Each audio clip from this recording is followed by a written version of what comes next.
Kamusta kayo? It's been a while ulit bago nakapag-vlog. Medyo busy lang talaga this past few days.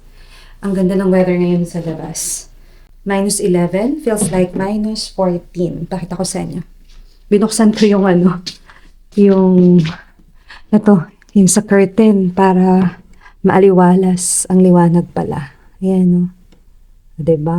Maaraw, pero malamig sa labas as usual. Sinuggest ng friend ko yan na i-open ko nga daw. Tapos ngayon, walang naka-on na ilaw, pero maganda, maliwanag pa rin. Anyway, magluluto ako ng kakainin ko for lunch. Pero ito ay late lunch na kasi 4:30 PM na. Nakatulog ako. So, mostly kasi pag Saturday, Sunday, day off, more on pahinga lang talaga yung ginagawa ko. And last night naman nakapag laundry na. So, pagdating ko from work, nag-laundry na rin ako agad. Wala naman kasing naglalaba. So, sinamantala ko na yung opportunity. Ayun. So, craving ako for samgyup kasi simula nang nagpunta ako dito, so naka 1 year na ako. So ever since hindi pa ako sa samgyupsal dito. And mahal din naman kasi. So, gawin muna natin ito. DM ko lang. Ikakat ko lang. DM ko lang yung meron ako dito. So, ikakat ko lang na maliliit na mga bite size lang para madaling iluto. Ayan, cut na maliliit lang na piraso. Parang puro na ng ko. Ikakat ko na kasi maliit na pan lang yung gagamitin ko. Tapos wala naman akong yung butane stove sa mismo dito. Kaya kailangan lutuin ko na siya lahat.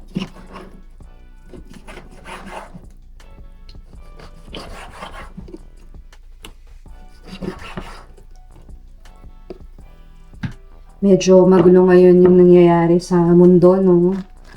Hopefully okay lang yung mga kababayan natin, mga OFWs sa Middle East. Sana matigil na talaga yung nangyayari, nakaguluhan. Nakakatakot din. Siyempre, hindi mo rin masabi, di ba? Napaka-uncertain. So yun, ang ganda rin ng weather. Iniisip ko nga mamaya kung lalabas ako saglit kasi may sinanti yung friend ko kanina lang, which is malapit lang din naman dito sa apartment. Siya, parang milk tea. Somehow parang cafe, may milk tea, tapos may mga coffee din na siniserve, may waffles. 2 minutes away lang siya dito. Walking distance din siya, so malapit siya dun sa pinupuntahan ko na grocery dito, yung Safeway. Dito lang sa Kildare. So, tatry kong puntahan mamaya kapag sinipag. Pero kakain muna ng lunch. Para hindi na rin ako mag-waffle. Medyo umiiwas na rin nga kasi ako ngayon sa mga ganon, yung milk teas. O, diba? Before kasi sobrang malakas talaga ako dyan. Pati yung mga smoothies na tinitinda sa mga cafes. And then, nakuha ako ng lettuce, of course. Tapos, may ginawa na rin akong salad kagabi. Ito siya. Tapos, gumagawa lang rin ako ng dressing for the salad. So, yung dressing na ginawa ko kagabi ay for Big Greek salad. Ito naman para sa samgyupsal. Konti lang. Tapos, magra-rice pa rin ako ng Konti lang din. Tapos ibabalik ko lang sa fridge. Yan. Pero marami na rin to, oh. Anyway, pag sumobra, meron pa rin ako ditong isang pack ng lempo. Pag gusto kit mag-samgyupsal, go!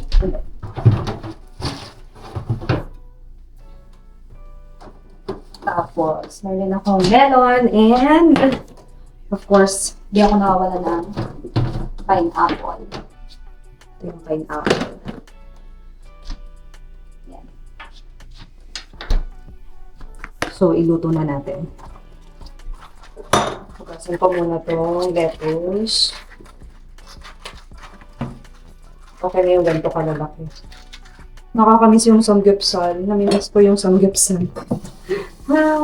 Pero alam nyo, malakas ako mag-samgyupsal sa Pinas.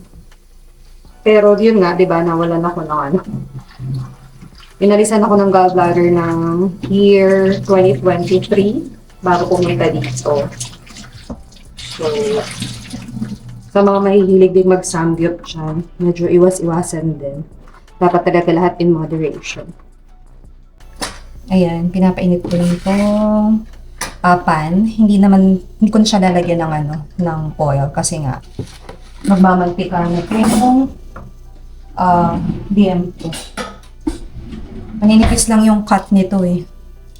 Kaya maganda siyang pang samgyup.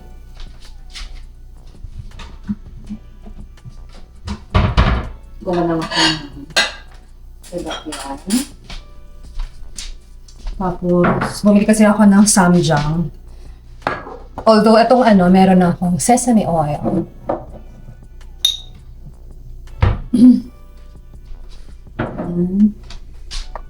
Ganito lang ang buhay Canada.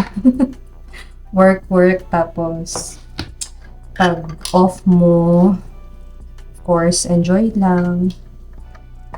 Yan, tapos, of course, di mawawala ang chores.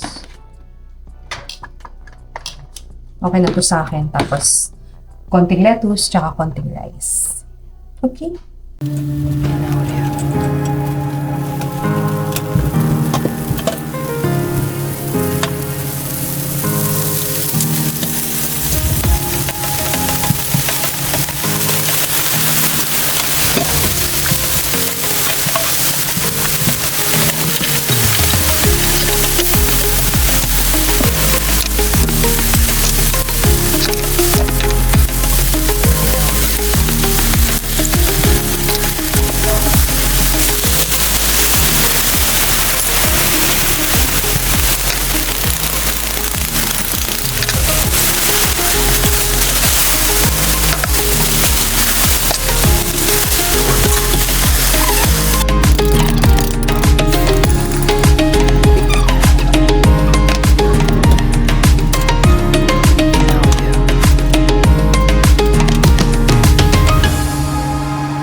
Ayan, kaluto na ang egg.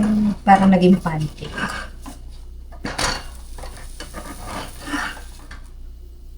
Okay. Kain na tayo. Tikman ko.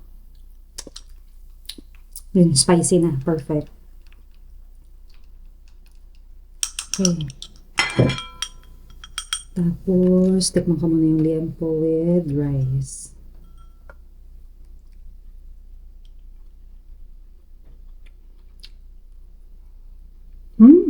Sarap. So, ayun nga. I-share ko sa inyo yung pathway kung paano ako nakarating dito sa Canada. Sige, simulan natin.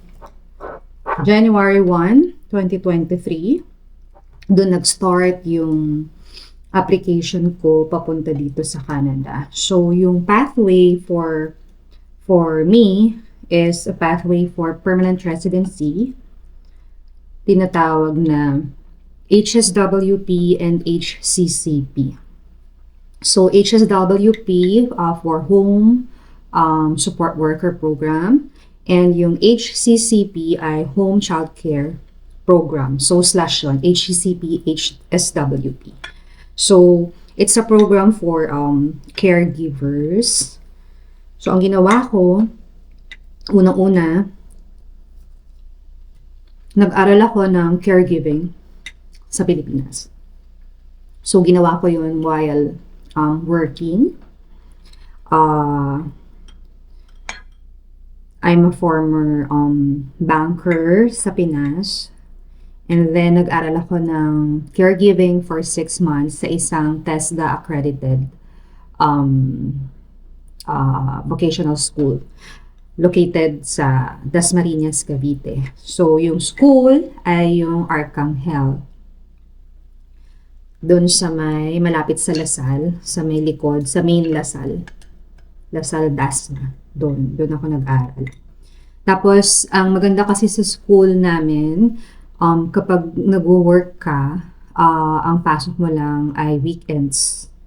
So, may modules lang sila. Tapos, after ng 6 months, may OJT. May i-complete ka lang na hours. Nakalimutan ko kung ilang oras yun for the OJT. Pero, for me, nag-OJT ako sa laboratory. Tapos, which is the clinic laboratory, ganyan. Tapos, yung isa ay sa Home for the Aged. And yung isa naman ay sa somewhere in Silang, sa Chosen Children Foundation. Yun yung mga, foundation wherein yung sinusuportahan nila yung mga children na neglected na and may special needs. So, doon ako nag-OJT sa tatlo na yun. And then, after nun, after makagraduate, kailangan mong mag-take ng exam sa TESDA for the certification. So, yun, kinomplete ko muna lahat yung requirements bago nag-open yung program noong January 1, 2023. Yun nga palang program na yun ay 5-year program ni Canada. So, it's a pilot program. And then, ang nangyari kasi ngayon, 2025 nag-end yung program, and then 2026, nagsabi sila na meron panibagong program na same pa rin, pero ang tawag na is Home Support Worker Program. Home support nga ba? I'm not sure. Pero same, halos almost the same, iniba lang yung pangalan. Pero for both pa rin, both elderly and sa child care. So, yung HSWP kasi, Home Support Worker Program, is for the elderly. And then, yung HCCP or yung Home Child Care Program ay for the children. So, yun, parang 2-in-1 na lang siya. Same requirements, same qualifications. But, unfortunately kasi, nag-pause ang Canada, ang IRCC, doon sa pathway na yun. So, parang a large March, ang kinuha lang nila is yung mga inside Canada. So, yung outside Canada, nakapause until further notice. Sana nga i-open agad kasi ang dami ring nag-prepare, ang daming umasa doon sa program na yon na mag-open. So, tapos yung iba, meron na rin silang employers dito, which is talagang sobrang nakakalungkot kasi nga, well, looking forward na rin, both yung employer and of course yung employee na makapunta ng Canada. And baka yung iba doon, syempre, di ba, mga, alam mo yun, nag-resign na, tapos nag-gastosan na rin ng employer, ganyan. Sana bumalik soon. Pero pati nga yung inside Canada, nag-stop din muna, nag-pause. Ang alam ko, ang last talaga lang ay yung last March. Yun na yun. So, until further notice, kasi nga medyo mahigpit ngayon ang IRCC. And, ayun nga, balik tayo. So, January 1, 2023, nag-apply ako via online.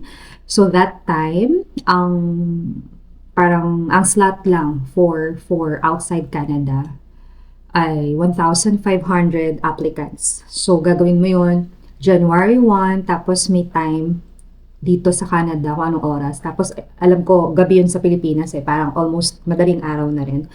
And then, may cut-off siya, 1,500. Kailangan makalusot ka. And then, luckily, na kalusot naman ako. So, everything, lahat yon ay DIY. So, ako lang gumawa. Hindi ako nag-agency kasi nga mahal din naman, di ba? Tapos, lahat, dapat i-gather mo na yung mga requirements. IELTS, nag-exam ako. Tapos, yung ECA or yung educational, yung sa ECA, Credential Assessment, Education Credential Assessment ni Canada. So, meron ding ICAS na tinatawag. May mga other, na pwedeng doon mo ipagawa yung assessment ng credentials mo.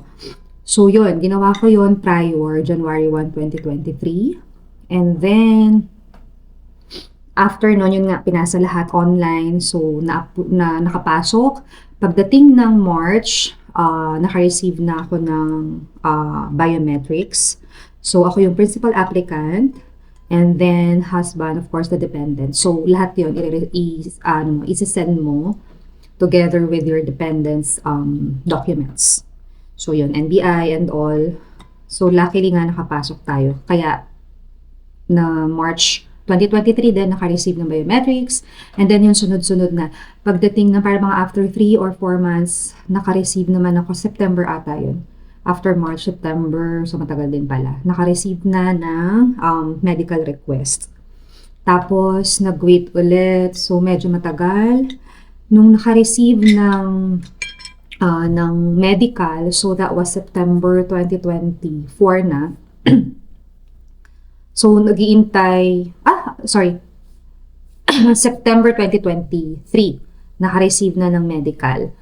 Tapos, pagdating ng, di intay lang ng intay, tapos come 2024, wala pa ring update. So, hindi ko na matandaan, pero parang February ng 2024, naka-receive ulit ako ng another email or another notification from IRCC na kailangang mag-submit ulit ng latest NBI clearance or police clearance. So, yun. Naka-receive naman and then kinomply lang agad and then sinubmit. Tapos, so, sumali din ako dun sa group sa Facebook ng mga applicants for HSWP and HCCP. So, para ma-update lang din ako sa mga other applicants kung ano ng status ng application nila, ganun. So, ang dami rin nagbibigay ng mga insights, kung paano mag-a-apply. Doon nyo rin makikita yon. Tapos, yung mga updates sa application nila, kung anong stage na ba sila doon sa application. So, nakatulong din yun sa akin. And then, yun nga, after nung ma-receive ko yung additional document na hinihingi nila, na-comply ko siya.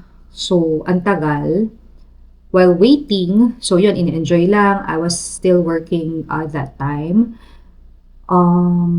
Pero, naisip ko na rin mag-follow up nun kay IRCC dun sa application ko kasi nga ang tagal na walang update. Whereas yung ibang applicants, actually mga nakaalis na, ang bibilis lang ng application nila. So yun lang, dasal. Tapos, that time alam ko, that was October 2024, actually may trip kami. So, we were in Bangkok that time. That was October 30, to be exact. October 30, 2024.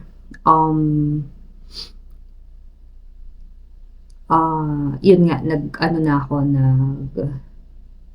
nag-follow up. So, nag-follow up ako kay RCC. Nilaksan ko yung loob ko kasi ang dami nagsasabi dun sa group na kapag daw ganun, pwede mong i-follow up with IRCC via web form or via phone call. So, syempre, sabi ko, naisip ko, paano naman kung phone call, di ba long distance yun? And good thing was, pwede kang tumawag via Viber. So, Viber lang. Tumawag ako via Viber. May mga may mga members dun sa group na nagbigay ng number ng IRCC dito sa Canada. And then, luckily, nakausap ko. Pero yung wait time is matagal. Tapos, nakausap ko yung agent. Sabi niya, edi sinabi ko lang yung mga UCI number, ganyan, application number and all. Tapos sabi niya, oh, you only need 6 months experience to for permanent residency, to apply for permanent residency. And then, nagtaka ako kasi sabi ko, Sabi ko, wala pa nga ako sa Canada. Tapos, yun, sinabi ko sa kanya na ganun nga. Sabi ko, hindi ka ako kasi I'm still in the Philippines waiting for the approval or waiting for the status update of my application, ganyan. So, ang sabi niya, na-approve na daw pala yung application ko. So, tinanong ko, so parang nagulat din ako, wow, na-approve na pala. Tapos sinabi sa akin yung date, tinanong ko yung date, kung anong date na approve. Sabi niya, May 7, 2024. So, ang tagal, di ba? Kasi October na yun, yung tumawag ako. Tapos, approve na pala ng May 7, 2024. So, of course, sobrang na-overwhelmed din. Tuwan-tuwa ako noon. Tapos, super thankful talaga. Thank you kay Lord kasi nga na-approve. E di, isip na agad kami ng husband ko kung paano nga, anong gagawin, ganyan. Kasi, of course, nag-iintay din yung employer.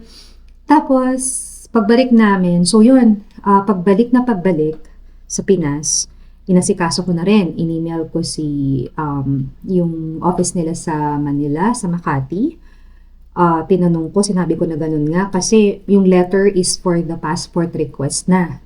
Sinend sa akin ng agent kasi nag-request ako na kung pwede isend kasi sabi ko wala akong na-receive kahit sa email or dun mismo sa GC key. So wala talaga. Tapos sabi niya pa nga i-double check yung email sa spam folder, ganyan. Wala talaga akong makita. Tapos in-screenshot ko pa. So ang ginawa ko, ang sabi kasi nung nakausap ko dun sa Manila office, sabi nila, hindi daw pwedeng ibigay yung passport request letter sa office para matatakan yung passport mo ng visa. Kasi nga, dated May 7, 2024 pa yun. Dapat kasi parang within 30 days lang, madala mo na yung passport mo sa kanila. Not sure ako kung 30 days nga yun. Pero that's the case. So, ang ginawa ko noon, mag-email daw ako kay IRCC. So, another email na naman, another follow-up. Sinabi ko yon, tapos in-explain ko na wala talaga akong na-receive, na kahit ano. So, screenshots. Nagpadala ako ng screenshots ng GC key, tapos screenshot ng email ko, yung date na yon, lahat na wala akong na-receive. Pati ko ano lang yung na-receive ko from IRCC yon. Tapos, nag-reply naman din si IRCC agad. Pero, bago sila nag-reply sa akin, meron pa rin ako mga follow-up calls pa rin through Viber, of course, yun. Tapos, yun, natatandaan ko, November 2nd week or 3rd week, naka-receive na ako ng email ng panibagong passport request letter. So, good thing kasi ang nagsabi rin sa akin noon, from yung Facebook group na sinalihan ko. So, doon sabi mag-request lang and yung mga tips nandun din lahat.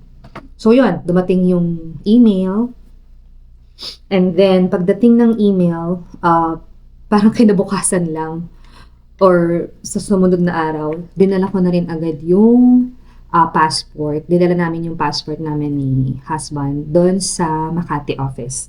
So, pagdala namin, ang ginawa na lang namin para makuha namin siya is by mail. So, via courier na lang. Mabilis lang, parang 7 days, nasa amin na yung passport. And then, yun na nga, pagka-receive, tsaka palang nag-book ng flight papunta dito sa Canada. So, yun, October, tumawag na follow-up, November, na-receive yung panibagong passport request letter, and then, February 2024, 2025, sorry, yun nga, lumapag na dito sa Canada. So, yun yung kwento. And then, lately, well, last year, kasi ang program na to, for permanent residency nga siya, you only need 6 months of work experience for you to be able to apply for your permanent residency. So, since February siya, so after 6 months, pwede ka nang mag-submit ng application for permanent residency. But then, ang nangyari is, nag-submit ako nung pang-8th month. Ngayon, meron akong new employer na nakita niya ako sa canadiannanny.com. So, yun nga pala, dun kayo pwedeng makakita ng mga employers, no? Canadiannanny.com, nanny services, yun yung mga linagyan ko ng profiles. Tapos, ano pa ba?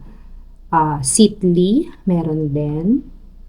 Pero, ang tingin ko na mas maganda talaga na website is canadiannanny.com. So, yun, sa mga naghahanap dyan ng employers, madami doon, actually, sa canadiannanny.com na nag-sponsor. I mean, siguro, yung LMIA or Lamia na tinatawag, may mga nagbibigay talaga. Kung talagang gusto ka nila, pwede nilang i-process yung application mo. Pero, hindi lang ako sure sa LMIA or Lamia kung ano yung process nila doon. Might as well siguro, just to be sure, i-research nyo na lang din sa IRCC website kasi nga yung pathway ko is different from LMIA. So yun, i-check nyo na lang din and who knows, diba? Swerte kayo, dasal-dasal lang na makakita ng employer, hanap lang, walang susuko. Yun. So yun, pagpapatuloy ko muna ulit ang pagkain ko. I hope nakapagbigay ako ng magandang or nakatulong ako doon sa mga gustong makapunta dito sa Canada. Marami pa rin namang pathways sa ngayon, kaya lang medyo, of course, stricter rules, mahigpit na. Tapos, ang kailangan talaga nila ay yung mga in-demand occupations. Hindi ko alam kung ano na yung mga updated list ng mga occupations na in-demand ngayon dito sa Canada. Hindi na ako nakakapag-check gano'n ng website ni IRCC. So, yun, hopefully, sa inyo na mga naghahanap at sa mga gustong makapunta dito sa Canada, makita nyo yung pathway na best para sa inyo.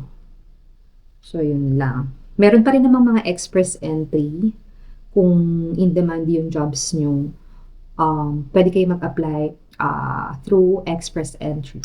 Tapos, meron ding yung mga RCIP sa mga rural areas, yan, sa mga provinces ni Canada. Pwede din doon. Mas madaling makakuha ng permanent residency or mas madaling makapag-apply kapag sa mga ganung provinces. So, yun lang. Hopefully, nakatulong ako. Kung may questions pa kayo or other inquiries regarding dun sa pathway ko, please comment down below and tatry nating masagot yung mga tanong ninyo. So, happy din ako na-share ko na kung ano yung pathway na ginamit ko para makapunta sa Canada. Yun. Tiyaga lang. Sa una, syempre, of course, mahirap kasi hindi naman talaga yun yung job ko, 'di ba, back in the Philippines. But, very, challenging for me. Kasi unang-una, wala naman pa akong baby, wala pa kaming anak. So, ang experience ko lang was, taking care of yung mga nephews and nieces back in the Philippines. Pero hindi naman talaga as in, yun talaga lang yung gagawin mo.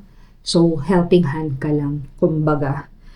Pero at least, 'di ba, dito, hindi ko nga maisip na, wow, kaya ko pala.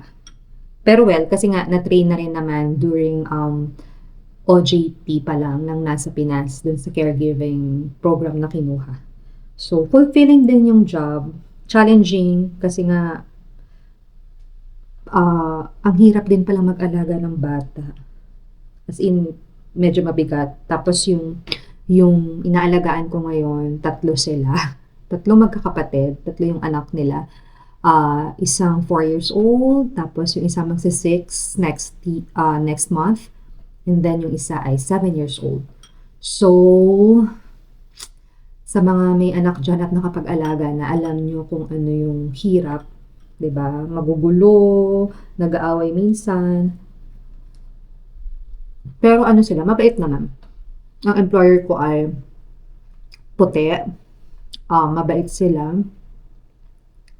They're both doctors.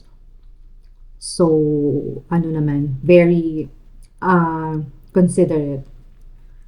Tapos, ang pasok ko nga pala ay Monday to Friday lang. Kaya, as much as possible, Saturday and Sunday pahinga lang talaga. Kasi, medyo mabigat. Ako yung naghahatid at sundo sa kids eh.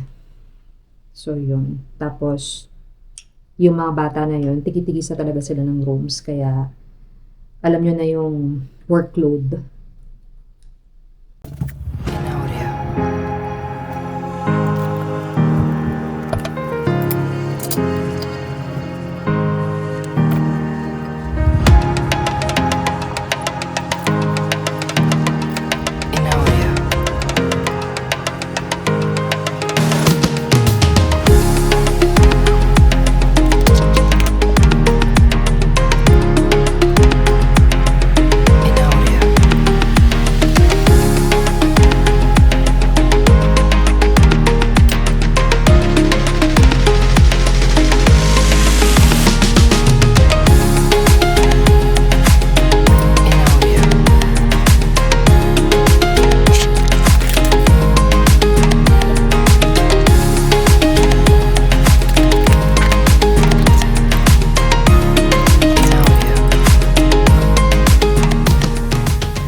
Then yung, ayan, naubos ko din yung liempo.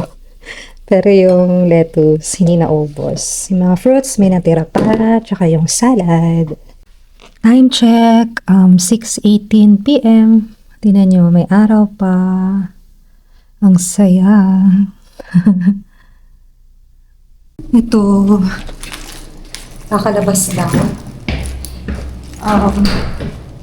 Pupuntahan ko yung sinasabi ng friend ko. Hello, Maji.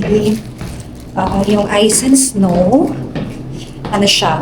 Milk tea / coffee shop. Actually, malapit lang siya dito. Pero inisip ko kung magdadala ko ng sasakyan or maglalakad lang ako. Tingnan natin kung gaano kalamig. Wait lang. Sabi kasi ay -12. -12 pero feels like -19. Teka, tingnan natin. Pag dinrive kasi siya, 3 minutes lang. Pero pag lakad, 5-minute walk. Parang kaya-kaya naman. Kaya-kaya naman. Pwede na siguro. Siguro. May nakasaksak. Hindi ako nagsaksak. Dadala. Sige. Try kong mag-ano. Malamig. Ayun o. Gusto ko rin mag-ganon. Nakikita niyo ba yun? Saya no. Dati yan, parang last week wala na yung yelo. Nakikita mo na yung mga natuyong grass. Pero ngayon, meron na naman ulit. Ang kapal. Enjoy ang mga bata.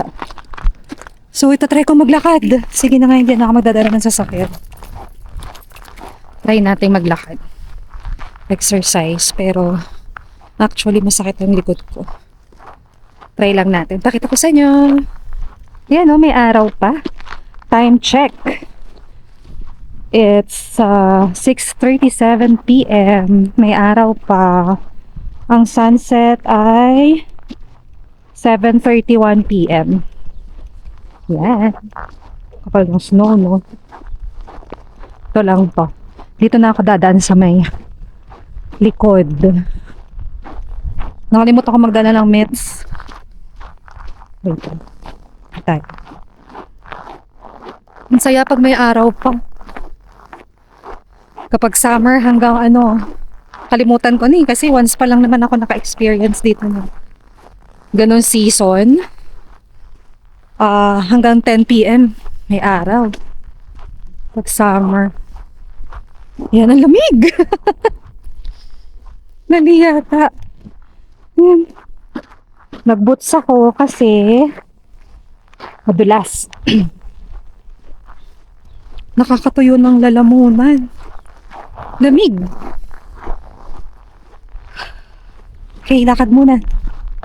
So, ayun nga, yung kaninang nakukwento ko tungkol dun sa pathway ko.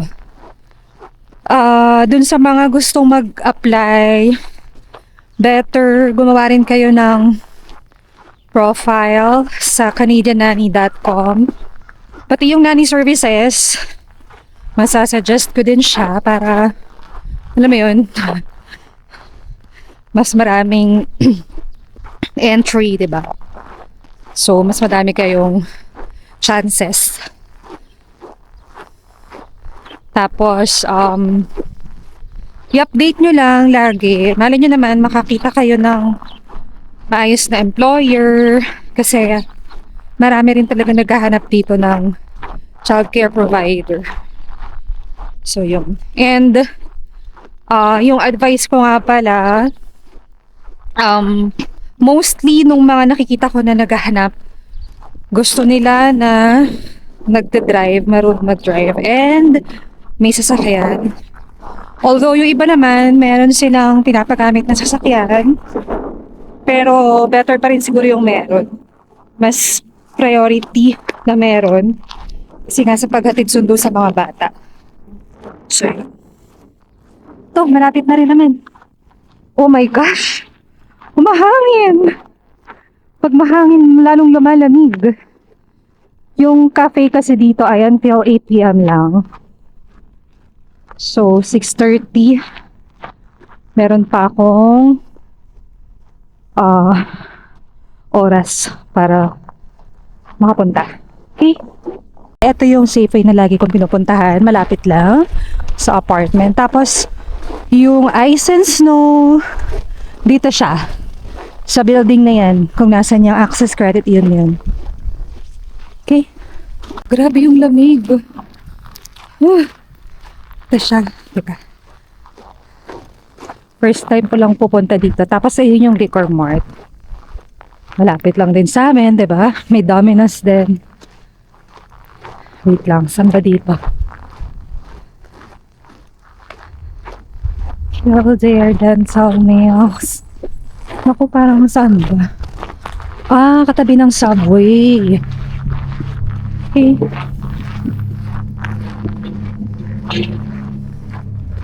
Ito na, malapit na. Ice and Snow. So, katabi siya nitong Subway and Magcarts. So, ito yung loob ng shop nila. Maluwag din pala. Akala ko maliit lang. Spacious. And good thing, ang dami nilang variety. Pies, bagel. Tapos, meron silang snow ice creams. Meron na rin yan sa atin, diba? Sa Pinas. Tapos, may milk tea, and yan, bubble tea, milk tea, and slushies. Oh wow, may brown sugar milk tea, favorite. Ice and Snow. The best sellers. So, brown sugar is included. I'm gonna try that. Yeah. One brown sugar milk tea for me, please. Ito na, of course, ang aking all-time favorite. Brown sugar milk tea. Binigyan ako ng 50% off. Thank you, Obi. Masarap. Honest review. It's not because I got a 50% discount. But it's good. Masarap siya. Fan ako ng brown sugar milk tea talaga. By the way, yung milk tea nila na to comes with boba already. With tapioca na siya. parang mapapadalas ako dito. And good thing is malapit lang din siya sa akin. 5-minute walk. Sobrang laking bagay. Ayan, dala-dala ko na to. Pabalik na ako ng apartment. Grabe, ang lamig! Ay, ayan, grabe, sobrang lamig sa labas. So, dumiretso muna ako ng sasakyan. Inon ko yung sasakyan kasi sobrang lamig. Napagod ako doon Nakakahingal. Anyway, kasi nga ngayon ay ano bang temperature? -13. Pero feels like -19. Kaya naman sobrang lamig. Imagine, 5 minutes lang yun yung nilakad ko, pero ang lamig. Kasi wala akong mitts nakalimutan ko magdala. Tapos bit-bit ko pa tong milk tea. Anyway, so yun lang. Again, thank you for watching. Until our next vlog. Ingat! Thanks for watching! Don't forget to like, comment, and subscribe. Make sure to hit that notification bell so you don't miss any future content. We hope you enjoy this video. See you in the next one!